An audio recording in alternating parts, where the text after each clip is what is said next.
बोरी कौसडी फाटा doctor APJ Abdul Kalam चौक फलकामुळे तणाव, पोलिसांचे आव्हान, परिस्थिती नियंत्रणात। जिंतूर तालुक्यातील बोरी गावाजवळील कौसडी फाट्यावर माजी राष्ट्रपती व missile man doctor APJ Abdul Kalam यांच्या नावाचा चौक फलक लावण्यात आल्याने शनिवारी रात्री तणाव निर्माण झाला होता। मात्र पोलिसांच्या वेळीच हस्तक्षेपामुळे परिस्थिती नियंत्रणात ठेवण्यात आली असून सध्या परिसरात शांतता आहे। शनिवार दिनांक 20 सप्टेंबर रात्री 10:30 वाजण्याच्या सुमारास जिंतूर परभणी महामार्गावरील कौसडी फाट्यावर काही नागरिकांनी चौकात डॉक्टर एपीजे अब्दुल कलाम चौक असा फलक लावला। यानंतर गावातील काही नागरिकांनी याला विरोध दर्शवून बोरी पोलीस ठाण्यात धाव घेत तोंडी आक्षेप नोंदवला। याची माहिती मिळता सहाय्यक पोलीस निरीक्षक सुनील गोपिनवार हे तातडीने घटनास्थळी दाखल झाले। त्यांनी चौकाची पाहणी करून नागरिकांशी संवाद साधला, तसेच शांतता राखण्याचे आवाहन केलं।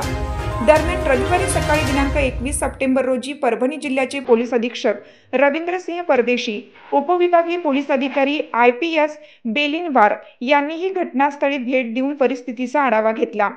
त्यांनी नागरिकांशी चर्चा करून कोणत्याही प्रकारचा वाद टाळण्याचे आवाहन केलं।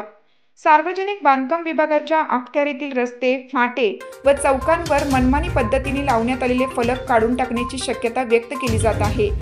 याबाबत विभागीय स्तरावर लवकरच कारवाई होणार असल्याचे संकेत पोलीस सूत्रांनी दिले। सध्या या परिसरात पोलीस बंदोबस्त ठेवण्यात आला असून नागरिकांना शांतता व संयम बाळगण्याचे आवाहन प्रशासनाने केले आहे।